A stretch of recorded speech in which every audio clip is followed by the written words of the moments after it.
이제 드디어 오늘 신명기 20번째 시간, 신명기 마지막 시간, 모세의 축복과 죽음의 마지막 정리. 신명기는 출애굽한 1세대가 광에서 다 죽고 출애굽 2세대가 이 모압 평지에 와서 약속의 땅 가나안을 바라보면서 했던 모세의 3번의 설교라고 말씀드렸습니다. 총 34장까지인데 1에서 4장까지는 과거에 대한 역사적 교명을 하고 5에서 26장은 새로운 율법을 갱신하고 이제 27장에 34장은 미래에서의 가나안의 삶을 이제 내다보면서 말씀을 전하고 있습니다. 오늘 마지막 시간입니다.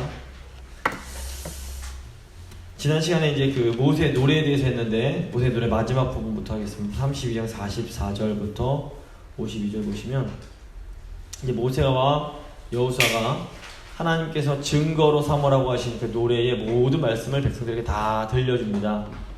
그 후에 이제 모세가 백성들에게 하는 말이 32장 46절 47절 말씀입니다. 모세가 이렇게 말합니다. 그들에게 이르되 내가 오늘 너희에게 증언한 모든 말을 너희 마음에 두고 너희 자녀에게 명령하여 이 율법의 모든 말씀을 지켜 행하게 하라. 이는 너희에게 헛된 일이 아니라 너희의 생명이니 이 일로 말미암아 너희가 요단을 건너가 차지할 그 땅에서 너희의 날이 장구하리라. 모세가 이스라엘 백성들 향해서 이 하나님의 말씀을 먼저 너희 마음 가운데 두라고 합니다. 그리고 너희 자녀들에게 가르쳐서 지켜 행하게 해라 명령합니다. 그러면서 하는 말이 하나님의 말씀이 헛된 일이 아니라 이거 공허한 것이 아니요 너희의 생명이다 라고 가르칩니다. 그러니까 신명기 내내 강조하는 게 뭐냐면 하나님의 말씀이 우리에게 생명을 준다라는 겁니다. 이 생명의 말씀이 사람이 되어 우리에게 오신 분이 예수 그리스도십니다. 예수 그리스도만이 우리에게 참 생명을 주실 수 있습니다. 예수 믿는다는 게 별게 아니라 하나님의 생명의 말씀을 믿는 것이고 예수님을 따른다는 것은 하나님 말씀에 순종하며 살아가는 겁니다. 그래서 우리가 율법 지켜서 구원받지 못합니다. 구원은 전적인 하나님의 은혜입니다. 근데 이스라엘이 구원받은 것 이거 보시면 10계명도 출애굽 이후에 주어집니다. 출애굽이 구원인데 먼저 하나님이 은혜로 구원해 주신 다음에 말씀을 주시는 겁니다. 그래서 구원받은 이스라엘 백성들이 하나님 주시는 생명 누리면서 살도록 하기 위해서 주신 것이 율법입니다. 근데 이제 이스라엘은 보면 이 율법에 순종하지 못해서 생명을 누리는데 실패하고 맙니다. 신약교회는 우리가 구원받은 건 역시 전적인 하나님의 은혜입니다. 우리가 잘해서 받은 게 아니라 하나님이 그저 선택해서 우리를 구원해 주셨습니다. 그런데 우리 새언약 백성인 우리는 구약의 이스라엘 백성들이 받지 못했던 것 하나를 더 받습니다. 그게 뭐냐면 새언약의 약속인 성령입니다. 그래서 하나님의 은혜로 구원받은 우리는 하나님께서 주신 성령으로 말미암아 율법에 하나님 말씀에 순종하여 하나님이 주시는 생명과 안식을 누릴 수가 있게 되었습니다. 그래서 우리가 생명 누리는 삶의 비결이 뭐냐? 성령 충만하여 하나님 말씀에 순종하는 삶을 살아가는 겁니다. 그럴 때 우리가 참으로 생명력 넘치는, 여기 생명은 우리 육신의 생명뿐 아니라 하나님이 주시는 그 영원한 생명입니다. 영적인 생명. 정말 우리를 살게 하는 그 생명력 넘치는 삶을 살 수 있습니다. 그래서 순종할 때 제대로 된 삶을 살게 됩니다. 이제 48절부터 52절 보시면 바로 그 날에 이제 모세가 이스라엘 백성들이 이 말을 한 날에 여호와께서 모세에게 말씀하여 이르시되 너는 여리고 맞은편 모압 땅에 있는 아바림 산에 올라가 느보 산에 이르러 내가 이스라엘 자손에게 기업으로 주는 가나안 땅을 바라보라. 가나안 땅을 바라보라 말씀하십니다. 모세는 범죄함으로 가나안 땅에 들어갈 수가 없었습니다. 근데 왜 하나님은 들어가지도 못할 그 약속의 땅을 모세한테 바라보라고 하신 걸까요? 모세는 비록 자신은 들어가지 못하지만 그 약속의 땅을 바라보면서 뭐 하냐면 그 땅에 이제 들어가게 될 다음 세대들을 축복합니다. 이 약속의 땅은 하나님이 모세에게 주신 꿈이자 아주 그냥 유일한 사명이었습니다. 그런데 이 꿈과 사명은 모세의 세대가 아니라 모세의 다음 세대에서 이루어져야 했습니다. 다윗 왕도 보시면 꿈이 하나 있었는데 그게 뭐냐면 예루살렘에 하나님의 성전을 멋지게 건설해 드리고 싶은 꿈이 있었습니다. 근데 다윗도 피를 많이 흘렸기 때문에 이 꿈을 이루지 못하고 죽어야만 했습니다. 이 꿈을 누가 이룹니까? 다윗의 다음 세대인 솔로몬이 이루게 됩니다. 그러니까 하나님이 우리에게도 꿈을 주실 수 있는데 이 꿈도 정말 하나님 주신 꿈임에도 불구하고 우리 세대에 못 이룰 수도 있습니다. 하지만 이 하나님의 사람은 죽을 때까지 하나님이 주신 그 꿈을 바라보면서 자기가 이루지 못하더라도 다음 세대가 그 꿈을 이룰 수 있도록 준비하며 축복합니다. 이게 굉장히 중요합니다. 각 세대마다 하나님께서 주시는 사명이 다릅니다. 모세의 세대에는 출애굽을 하고 광야에서 훈련을 받아야 됐습니다. 그게 사명이었습니다. 하지만 그 세대는 약속의 땅에는 들어가지 못합니다. 하지만 여호수아의 세대는 이제 전쟁을 통해서 약속의 땅을 취해야 할 그런 사명을 받게 됩니다. 그리고 이제 그 이후 세대에는 하나님 말씀에 순종함으로 그 땅에, 가나안 땅에 하나님의 나라를 건설해야 할 사명이 있었습니다. 그래서 이렇게 시대마다 하나님께서 주시는 사명이 다릅니다. 우리 교회 차원에서 봐도 우리 어른 세대에 하나님께서 주신 사명이 있습니다. 그리고 우리 젊은 세대에 주시는 사명이 있고 그 어린 세대에게 주시는 사명이 또 다릅니다. 그래서 이 게을러서 우리가 해야 할 몫을 하지 않는 것도 죄지만 우리 다음 세대가 해야 할 것을 우리가 하겠노라고 욕심 부리는 것도 죄일 수 있습니다. 그래서 우리는 겸손히 하나님 말씀에 순종함으로 하나님이 지금 우리에게 허락하신 그 사명을 성실하게 이루어가면 되는 겁니다. 하지만 여기서 기억해야 될 건 뭐냐면 여기서 지도자는 눈앞에 그 당면한 사명뿐 아니라 좀 더 멀리 바라볼 수 있는 역사의식이 필요하다는 겁니다. 그래서 역사의식이 있어야 자신에게 주어진, 자기 시대에 주어진 사명을 이룰 뿐 아니라 다음 세대를 양성하면서 미래를 준비하게 만듭니다. 그래서 이 다음 세대를 키우지 못하는 건 역사의식의 부재 때문입니다. 이 세대 다 끝날 것 같으니까 그걸 못하는 겁니다. 근데 하나님의 역사 가운데서 하나님께서 우리의 다음 세대를 이어서 계속 이루어가시는 그 하나님의 그 역사의식에 있는 사람은 지금 내가 할 것을 최선을 다하면서도 다음 세대를 성실하게 길러갑니다.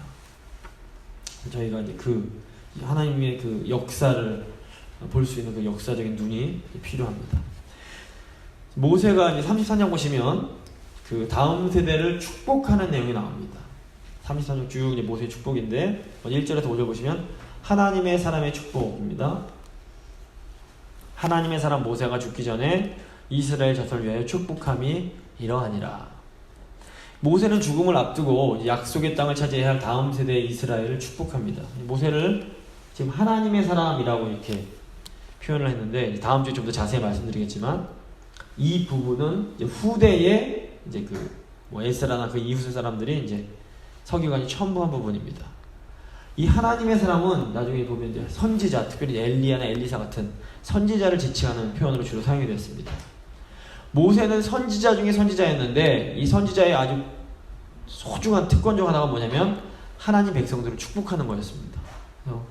모세가 하나님께서 자기 백성 이스라엘을 축복하셨음을 세 가지로 설명을 합니다. 2절 보시면 그가 일렀으되 여호와께서 시내산에 오시고 하나님이 오셨다는 겁니다.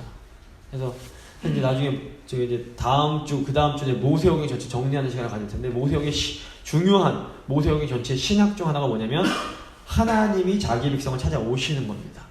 에덴 동산에 찾아오시고 시내산에 찾아오시고 레위 성막에 찾아오시고 레위인들 사이에 찾아오시고 계속 하나님은 하나님 백성을 찾아서 오십니다.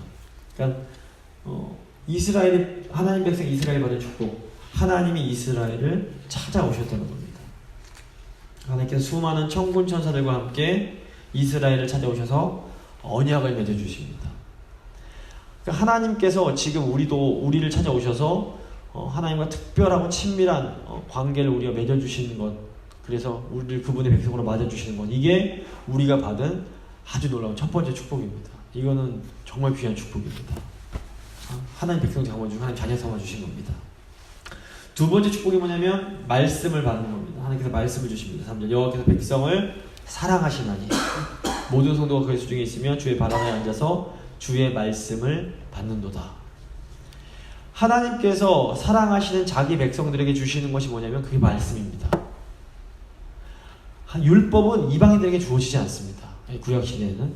그래서 하나님 말씀은 오직 하나님 백성들에게만 주어지는 놀라운 특권입니다. 그래서 우리에게 생명 주신 하나님 말씀을 우리가 받을 수 있다는 것, 이것이 아주 귀한 복이고 놀라운 은혜입니다. 세 번째 이스라엘 백성이 받은 복이 뭐냐면 하나님이 다스리신다는 겁니다. 여수르의 왕이 있었으니, 여수르는 옳은 자라는 뜻을 가진 이스라엘의 애칭이라고 말씀드렸습니다. 그래서 신명기 32장에도 15절 보시면 여수르니 기름짐에 발로 찼다는 말이 나오는데, 이스라엘이 받은 세 번째 복은 뭐냐면 하나님이 이스라엘의 왕이 되어 주셨다는 겁니다. 이게 여수르의 왕이 있었으니 하니까 이 한국말 번역은 뭐 그런 것 같은데, 이제 영어 성경을 보면 여수르의 하나님께서 왕이 되셨다는 의미입니다. 그래서 하나님이 왕이 되신다라는 것은 하나님이 통치해 주시고 다스려 주심을 의미합니다. 이게 무슨 의미냐? 하나님의 통치를 받는 백성은 하나님이 책임지시고 그 삶을 돌보고 지켜주십니다. 그래서 하나님의 통치, 하나님의 다스림을 받는 것이야말로 어마어마한 복입니다. 근데 이스라엘이 이 복을 받은 겁니다. 하나님께서 오셔서 백성 삼아주시고 영생들이라고 말씀 주시고 또 하나님께서 직접 다스려 주신 겁니다. 이 귀한 복을 받는 게 이스라엘입니다. 모세가 이것을 읽게 해줍니다. 그리고 이제 12지파를 위한 축복을 신명기 33장에서 하게 됩니다. 창세기 49장을 보시면 야곱, 즉 이스라엘이 죽기 전에 자기 12아들들을 불러놓고 축복과 저주를 같이 하는 내용이 나옵니다. 이제 이것과 이제 비교해서 한번 살펴보겠습니다. 신명기 33장 보시면 모세도, 야곱도 죽기 전에 이제 유언을 했던 거고, 모세도 죽음을 앞두고 이스라엘의 12지파를 축복합니다. 그러니까 하나님의 사람은 죽기 전까지 축복하는 인생을 사는 겁니다. 그러니까 이게 참 아름답고 멋있는 건데, 죽기 전 순간까지도 하나님 백성은, 하나님의 사람은 축복하는, 복을 나누는 그 형통한 삶을 사는 겁니다. 먼저 르우벤을 축복하는 내용입니다.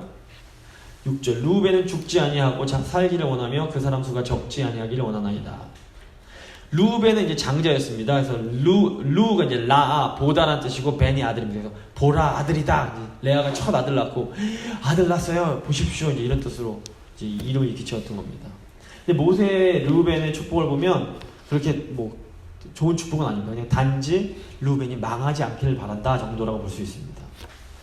49장, 이게 이유가 이제 창세기 49장에 나오는데, 야곱이 이제 축복할 때에 너는 장자여 탁월하고 내 시작이었다라고 멋지게 시작합니다. 그런데 물같이 동요했다라고 평가합니다. 막 이제 들끓어 올랐다는 겁니다.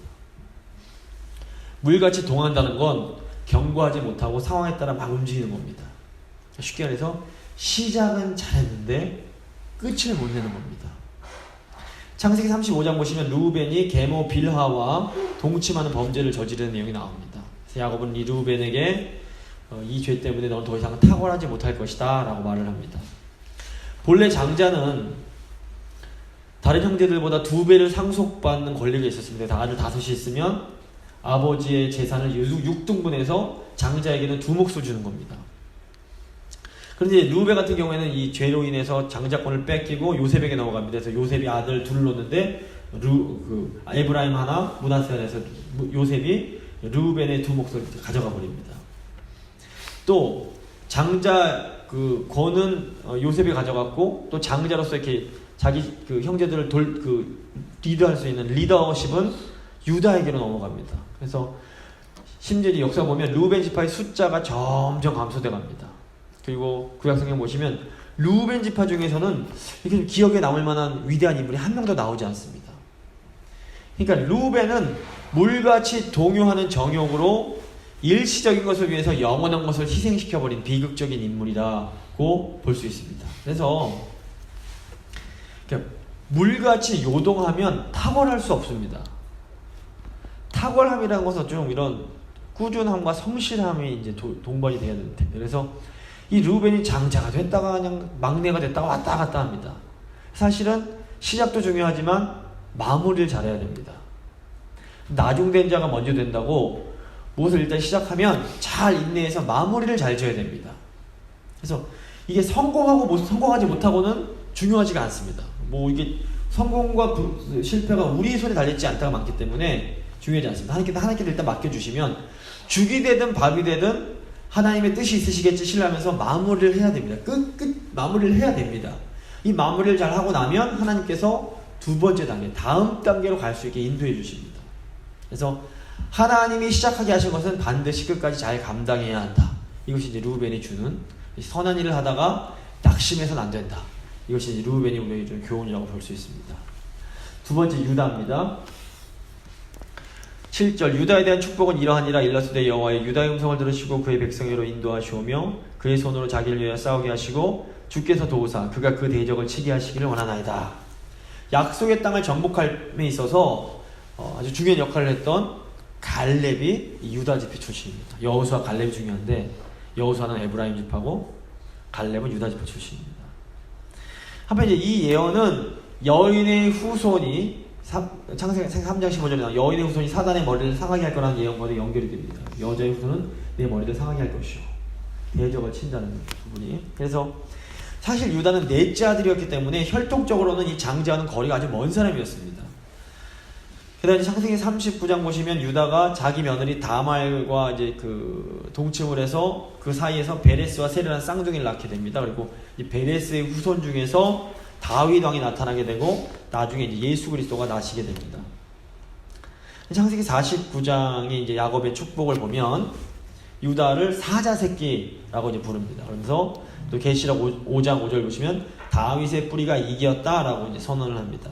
이게 뭐냐면 유다라서 인간적으로 볼 때는 뭐 이렇게 통치자가 될 어떤 특별한 아름다운 자질은 없는 사람입니다. 제가 창세기 공부할 때 배웠지만 그럼에도 불구하고 이 사람이 이렇게 하나님의 백성을 이끄는 이렇게 그 리더십을 행사하는 그 지파가 되고 유다에게서 다윗 왕이 나오고 예수 그리스도가 나온 건 무슨 의미일까요? 어떤 의미할까요? 이것은 하나님의 구원이 혈통이나 육정, 사람의 뜻으로 나지 않는다는 것을 보여주는 겁니다. 사실 쓰임 받으려면 요셉이 쓰임 받는 게 더 옳습니다. 요셉은 성경 봤을 때 뭐 거의 흠이 없습니다. 그런데 유다는 흠 투성입니다. 근데 하나님은 요셉의 라인에서 그 메시아가 나오게 하지 않으시고 유다의 라인에서 메시아가 나게 하십니다. 인간의 어떤 생각을 뛰어넘는 겁니다. 역대상 5장 1절 2절 보시면 이스라엘의 장자 르우벤의 아들들은 이러하니라 이렇게 하면서 그 르우벤은 장자라도 그의 아버지의 침상을 더럽혔으므로 장자의 명분이 이스라엘의 아들 요셉의 자손에게로 돌아가서 족보의 장자의 명분대로 기록되지 못하였느니라. 유다는 형제보다 뛰어나고 주권자가 유다에게서 났으나 장자의 명분은 요셉에게 있으니라. 아까 말씀드린 것처럼 그래서 장자의 명분이 있는 사람이 두 몫을 받게 되기 때문에 요셉의 두 아들이 이제 한 몫을 차지하게 된 겁니다. 여기 봤을 때 장자의 명분이 요셉에게 있었음에도 결국 주권자가 유다에게서 났는데 이건 뭘 의미하냐? 하나님의 역사는 인간의 생각과 다를 때가 많다는 겁니다. 인간이 아무리 계획을 세워도 하나님의 뜻이 아니면 그 계획은 성취될 수가 없습니다. 그래서 가장 지혜로운 것은 뭐냐면 겸손하게 하나님 말씀 따라 한 걸음 한 걸음 나아가는 겁니다. 내가 조금 남들보다 어떤 뛰어남이 있다고 탁월함이 있다고 그걸 잘난 척하면서 계속 내 몸도 인간적으로 하려다 보면 그게 자기 뜻대로 안 됩니다. 자기 뜻대로 되는 건 그거는 하나님 내버려 두신 걸 때가 많습니다. 그래서 하나님 정말 사랑하시는 사람은 함부로 들뛰지 못하도록 하나님께서 계속 여기 잡고 저기 잡고 계속 묶으시고 잡으시고 막 이렇게 하십니다. 그래서 이거 이제 답답하다고 느끼면 아직 훈련이 덜 된 거고 아 하나님 나를 붙잡으시는구나 빨리 순종해야겠구나 이 마음이 들면 이제 훈련이 좀 되기 시작한 겁니다. 세 번째 보시면 이제 8절 레위에 대한 겁니다. 레위에 대해서는 일렀으되 주의 둠밈과 우림이 주의 경건한 자에게 있도다. 주께서 그를 마사에서 시험하시고 무리바 물가에서 그와 다투셨도다. 그는 부모에 대하여 이르기를 내가 그들을 보지 못하였다 하며 그의 형제들 인정하지 아니하며 그의 자녀를 알지 아니한 것은 주의 말씀을 준행하고 그 주의 언약을 지킴으로 말미암음이로다. 자, 이 모세와 아론이 레위 지파 출신입니다. 여기 이제 우림과 둠밈이 나오는데 이건 이제 양면으로 된 주사위처럼 이렇게 던져서 이제 그 하나님의 인도하심을 받는데 사용되었던 그런 도구들입니다. 자, 창세기 49장 보시면 야곱의 이제 그 축복과 저주의 내용에서는 이 레위와 함께 시므온이 저주를 받습니다. 시므온과 레위가 같이 이제 한 배에서 나온 형제인데, 아주 친한 형제인데 함께 저주를 받습니다. 근데 이제 모세의 축복을 보시면 레위는 이제 나름 좀 긴 축복을 받는데 시므온은 아예 나오질 않습니다. 그 야곱의 아들들 중에서 시므온은 모세의 축복에 등장하지 않습니다. 레위 지파가 복을 받은 것은 이제 출애굽기 때 이스라엘이 그 금송아지 우상을 만들어 섬길 때 이 레위 지파가 모세의 편에 서서 하나님의 그 정의를 위해서 용감하게 행동했기 때문입니다. 그래서 여기 이제 19절 보시면 부모도 보지 않고 형제도 보지 않고 자녀도 알지 않았다는 건 뭐냐면 모든 것보다 하나님을 가장 우선으로 두었다는 그런 의미입니다. 그래서 여기 보시면 시므온과 레위는 아주 폭력을 잘 쓰는, 칼을 잘 쓰는 형제들이었습니다. 그래서 이 둘은 이제 디나가 이렇게 그 세겜 족장 아들에게 이렇게 그 강간을 당했을 때에 그 동생 복수하겠다고 그 부족 남자들을 다 할례시켜 다 죽여버렸습니다. 이 때문에 이제 창세기 49장에서 야곱은 너희들이 흩어질 것이다 라는 저주를 하게 됩니다. 이 흩어짐의 저주가 실제로 성취가 돼서 시므온 지파는 점점 수가 줄어들다가 나중에 사라져버립니다. 시므온 지파는 심지어 가나안 땅에 들어갈 때에도 그 단독으로 분깃을 얻지 못하고 유다 지파의 일부로 편입이 됩니다.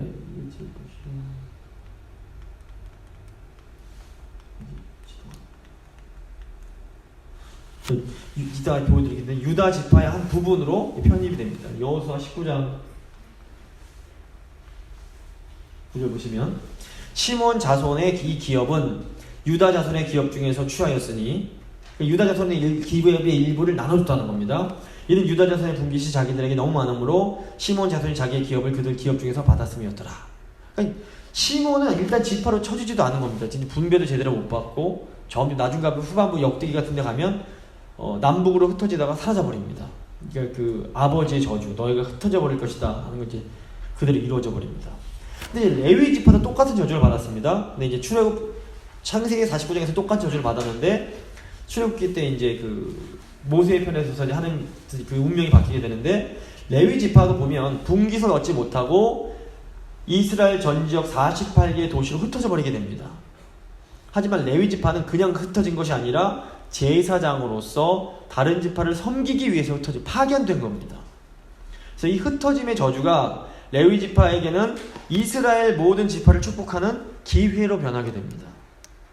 레위 지파는 이스라엘 전체에 흩어져서 이스라엘 12지파들에게 율법을 가르치고 제사를 주관하는 역할을 하게 됩니다. 신명기 33장 10절 보시면 이 레위가 뭘 하냐면 레위 지파가 주의 법도를 야곱에게 즉 이스라엘에게 가르치고 주의 율법을 이스라엘에게 가르치며 주 앞에 분향하고 온전한 번제를 주의 제단 위에 드리려다. 레위가 이 일을 하게 제사장으로서 하나님 말씀 가르치고 제사를 관장하게 될 것이다 라고 복을 받게 됩니다.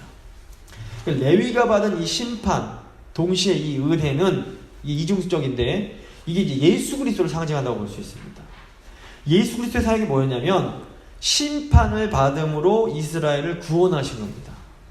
자기가 심판받음으로 이스라엘 그러니까 하나님 백성들을 구속하시고 구원하십니다. 레위가 이 역할을 한 겁니다. 자기가 흩어지는 저주를 받음으로 이스라엘 형제들을 축복하는 겁니다. 레위는 하나님과 이스라엘 백성 사이의 그 중간에서 완충지대 역할을 하는 겁니다. 이스라엘이 죄를 지을 때 레위가 중간에 서서 하나님 앞에 제사장으로 중보함으로 하나님의 분노를 이렇게 누그러뜨리는 이제 중재자, 싸움 말리는 역할을 하는 겁니다. 중간에서 싸움 말리며 중재하는 사역이 굉장히 어렵습니다. 피곤한 일입니다. 이 고난의 짐을 져야 하는 게 레위가 받은 심판이자 동시에 축복이었습니다. 그래서 이 사역을 했기 때문에 레위는 하나님의 분깃, 하나님의 기업으로 이제 인정을 받게 됩니다. 그래서 보시면 이제 레위가 우리에게 주는 교훈은 뭐냐면 사람마다 하나님이 주신 기질과 성격이 있습니다. 이게 잘 안 바뀝니다. 다혈질이 뭐 성령 충만했다고 바뀌지 않습니다. 뭐 이제 베드로나 이제 물론 이제 이게 성화가 될 수 있지만 기질이 잘 안 바뀝니다. 그래서 한마디로 뭐냐면 우리는 그냥 생긴 대로 살아갈 수밖에 없습니다. 그런데 똑같은 성격을 가져도 전혀 다른 열매를 맺고 전혀 다른 삶을 살 수가 있습니다. 시므온은 이 자기 기질을 가지고 자기 마음대로 살다가 결국에는 사라져버리게 됩니다. 하지만 레위는 이 자기의 기질을 하나님을 위해서 사용함으로 이스라엘을 축복하는 복의 통로되는 아름다운 삶을 살 수 있게 됩니다. 그래서 우리가 가진 기대가 열정을 누구를 위해서 사용하는가, 이게 굉장히 중요하다는 것을 저희가 보게 됩니다. 하나님을 위해서 헌신하면 하나님께서 나를 기질대로 사용해 주신다. 내 모습 이대로 가장 아름다운 모습으로 인도해 주신다. 저희가 알 수 있습니다. 자, 이제 베냐민 보겠습니다. 베냐민은 12절입니다. 베냐민에 대하여는 일러스되 여호와의 사랑을 입은 자는 그 곁에 안전히 살리로다. 여호와께서 그를 날이 마치도록 보호하시고 그를 자기 어깨 사이에 있게 하시리로다. 하나님의 사랑을 입었다는 것은 아마도 아버지 야곱의 그 사랑을 반영하는 것처럼 보입니다. 그래서 아시는 것처럼 베냐민은 라헬의 둘째 아들로서, 라헬이 베냐민을 낳다가 이제 죽게 됩니다. 그리고 죽으면서 베냐민의 이름을 베노니, 벤이 아들이라 뜻이고 노니가 이제 슬픔이다. 그래서 내 슬픔의 아들 이렇게 지었는데, 아버지 야곱이 그 이름이 기분이 안 좋으니까 내 오른손의 아들 벤야민, 그러니까 오른쪽의 아들 이렇게 이름으로 바꾸고 지극히 사랑해 줍니다. 게다가 이제 요셉이 이제 그 쫓겨간 후에는 라헬이 낳은 아들 베냐민밖에 없었기 때문에 지극히 사랑하는 것을 창세기 후반부 보면 알 수가 있습니다. 창세기 그래서 이제 자기 어깨 사이에 있다는 것은 가나안 땅에서 이제 영토가, 이거 한 장 넘겨주세요.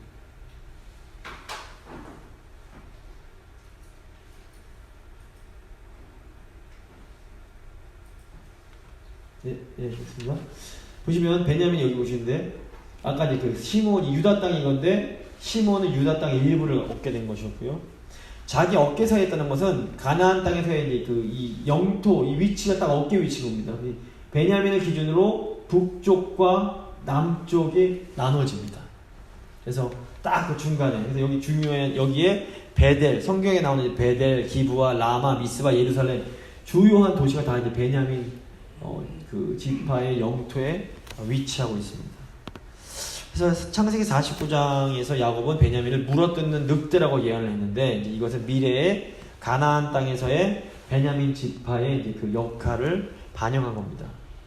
유다가 사자면 얘는 늑대인데, 이스라엘의 초대왕 사울 왕이 베냐민 지파 출신입니다. 그래서 나오고, 또 나중에 신약에 나오는 사도 바울도 베냐민 지파 출신입니다. 그래서 훌륭한 인물들을 배출을 했습니다. 요셉입니다. 요셉 13절부터 17절까지 좀 내용이 긴데, 요셉에 대하여 일러스되 원하건대 그 땅이 여호와께 복을 받아 하늘의 보물이 이슬과 땅 아래 저장한 물과 태양이 결실하게 하는 선물과 태음이 자라게 하는 선물과 예산에 좋은 선물과 영원한 작은 언덕의 선물과 땅의 선물과 거기 충만한 것과 가시떨기 나무 가운데 계시던 이의 은혜로 말미암아 복이 요셉의 머리에 그의 형제 중 구별한 자의 정수리에 임할지로다. 그는 첫 수송아지 같이 위엄이 있으니 그 뿔이 들소의 뿔 같도다. 이것으로 민족들을 받아 땅 끝까지 이르리니 곧 에브라임의 자손은 만만이요 므낫세의 자손은 천천이리로다. 어마어마하게 좋은 축복을 받습니다. 그러니까 요셉이 굉장히 큰 축복을 받게 됩니다. 창세기 49장에도 보시면 야곱은 요셉을 담을 넘는 샘 곁에 무성한 가지라고 이제 표현하면서 축복을 합니다. 실제로 이제 보시면 에브라임과 므낫세 지파의 그런 수를 합치면 유다 지파보다도 그 수가 큽니다. 굉장히 이 당시에는 인구수가 하나님의 축복을 반영했기 때문에 어마어마하게 축복을 받은 요셉 지파라고 볼 수 있습니다. 모세를 잇는 지도자 여호수아가 에브라임 출신이었습니다. 그래서 이스라엘 역사를 보시면 이제 나중에 북쪽과 이제 남쪽으로 남유다 북이스라엘로 이제 나눠지게 될 때에 이 에브라임이 북이스라엘의 중심 지파였습니다. 그래서 성경 보시면 북이스라엘을 에브라임아 이렇게 부르기도 합니다. 그래서 에브라임이 굉장히 복을 받게 됩니다. 큰 복을 받게 됩니다. 다음 이제 스불론 보시면 18절 스불론에 대하여는 스불론과 이제 그 이사갈입니다.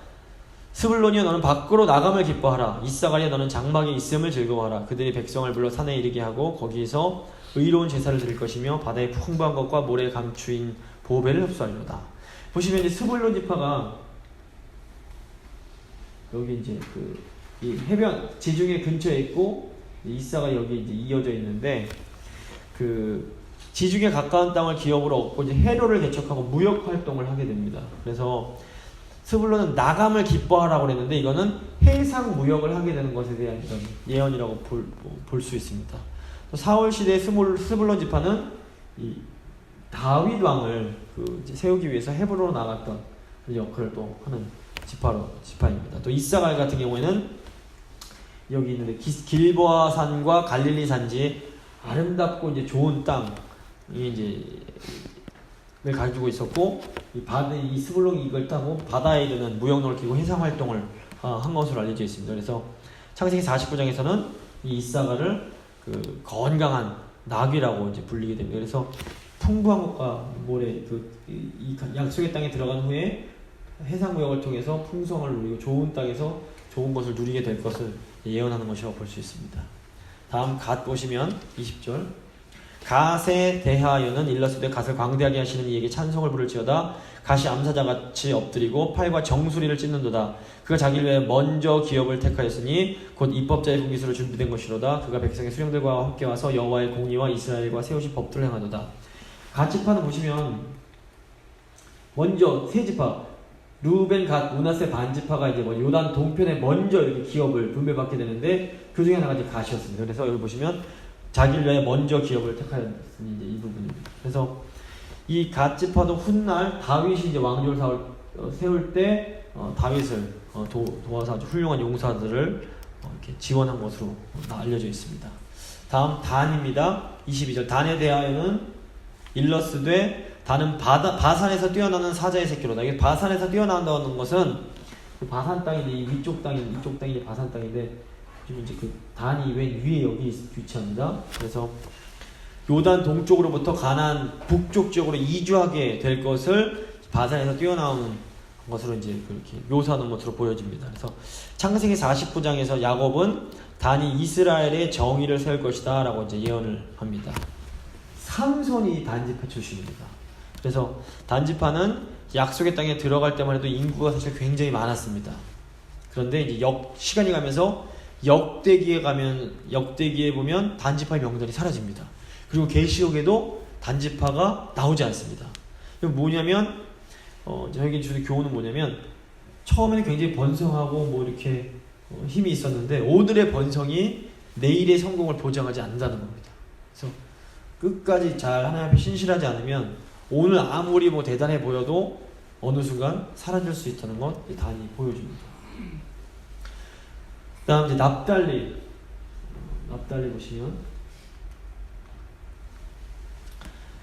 23절. 납달리에 대하여는 일러스되 은혜가 풍성하고 여호와의 복이 가득한 납달리에 너는 서쪽과 남쪽을 차지할지로다. 이제 한글 성경에는 서쪽과 남쪽이라고 되어 있는데 이제 그 영어 성경에는 히브리 원어를 보면 호수까지의 남쪽이라는 의미입니다. 서쪽과 남쪽이 호수까지의 남쪽이 무슨 말이냐면 이 납달리가 여기인데 호수가 호수 위쪽이기 때문에 북쪽이기 때문에 호수까지의 남쪽 요 위치를 차지하게 될 거다라는 그런 의미라고 볼 수 있습니다. 그래서 이 단과 납달리는 라헬의 시녀였던 빌하의 아들로, 그러니까 이 빌하와 이제 르우벤이 동침을 했던 건데, 정말 이 야곱은 이 납달리를 아름다운 소리를 바라는 암사슴이라고 부르면서 축복을 했었습니다.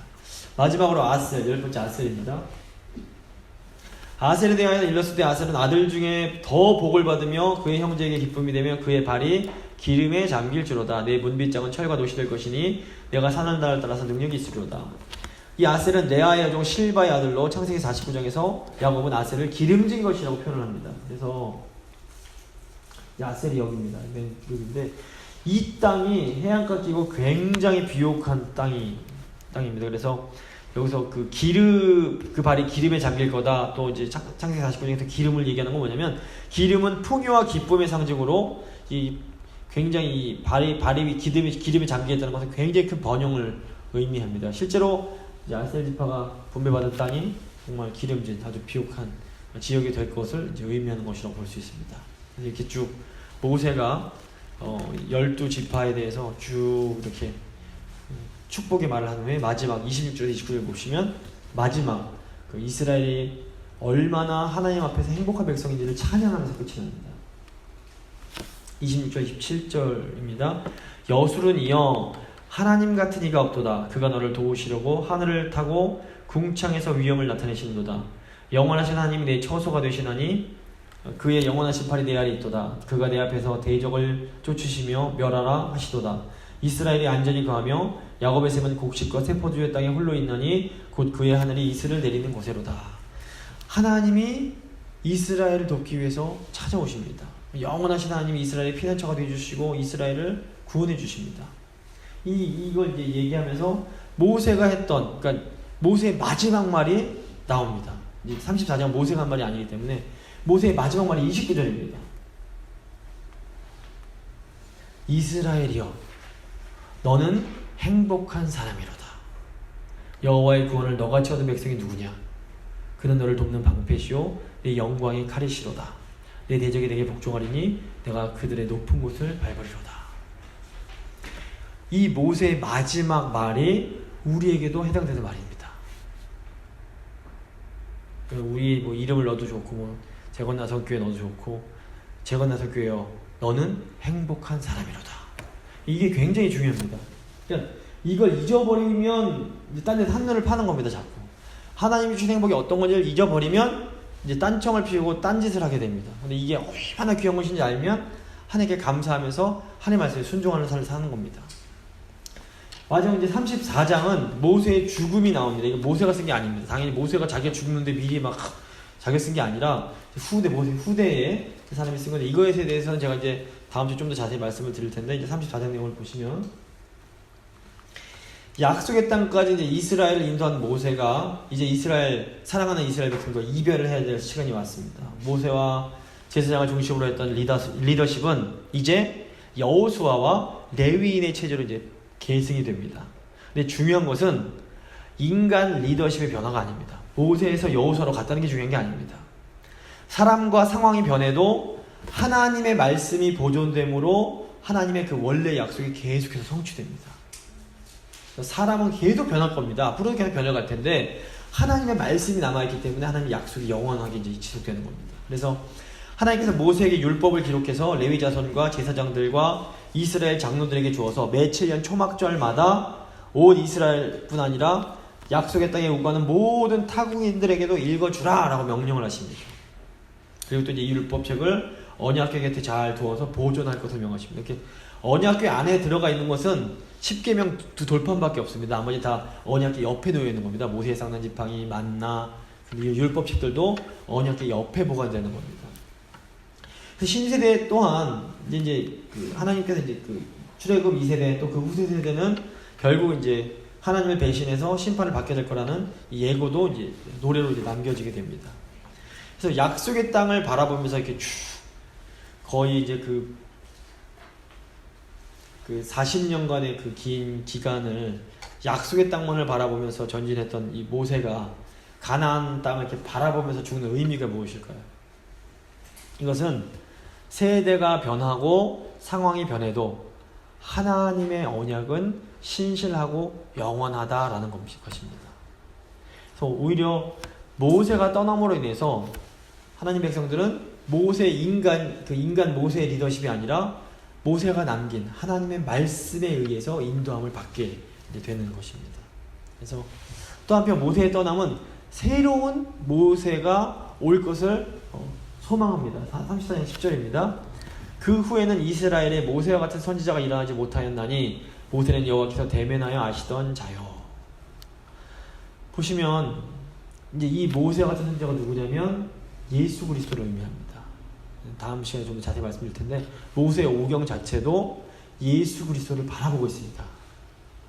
그래서 결국 위대한 지도자 모세의 죽음은 가나안을 눈앞에 둔 그 광야 신세대뿐 아니라 오늘을 살아가는 우리 모두에게도 생명의 말씀이신 예수 그리스도를 소망하게 만듭니다. 모세와 같은 선지자, 우리를 구원하실 그분을 바라볼 수 있게 만들어줍니다. 그래서 마지막 베드로의 말씀, 베드로가 남긴 모든 육체는 풀과 같고 그의 모든 영광은 풀의 꽃과 같으니 풀은 마르고 꽃은 떨어지되 오직 주의 말씀은 세세토록 있도다 하였으니 너희에게 전한 복음이 곧 이 말씀이니라. 그러니까 신명기를 마무리 지면서 저희가 기억해야 될 건 모든 게 다 사라지고 변하고 없어지지만 하나님 말씀은 남는다는 겁니다. 그리고 그리스도인은 이제 그 한 가지 이제 그 모세를 보면서 생각해야 될 건 뭐냐면, 그리스도인은 무엇으로, 하나님의 백성은 무엇으로 사는가? 하나님의 백성은 사명으로 사는 겁니다. 그래서 모세가 아까 저희가 처음에 읽었던 말씀 보면 모세가 죽을 때까지 124였는데 눈도 흐리지 않고 기력이 쇠하지 않았습니다. 이게 뭐냐면 모세가 죽은 것이 몸이 아파서 죽은 게 아닙니다. 사명을 마쳤기 때문에 죽은 겁니다. 그러니까 하나님 곁으로 간 겁니다. 죽었다는 표현은 하나님 곁으로 갔다는 표현이 더 어울릴 것 같습니다. 이 땅에서 하나님 사명이 끝나니까 이제 하나님 모세를 데리고 가신 겁니다. 우리도 마찬가지입니다. 우리는 사명 때문에 살고 사명이 다하면 하나님께 가는 겁니다. 다시 말해서 아직 살아있다는 건 뭔 말이냐? 아직 사명이 남아있다는 겁니다.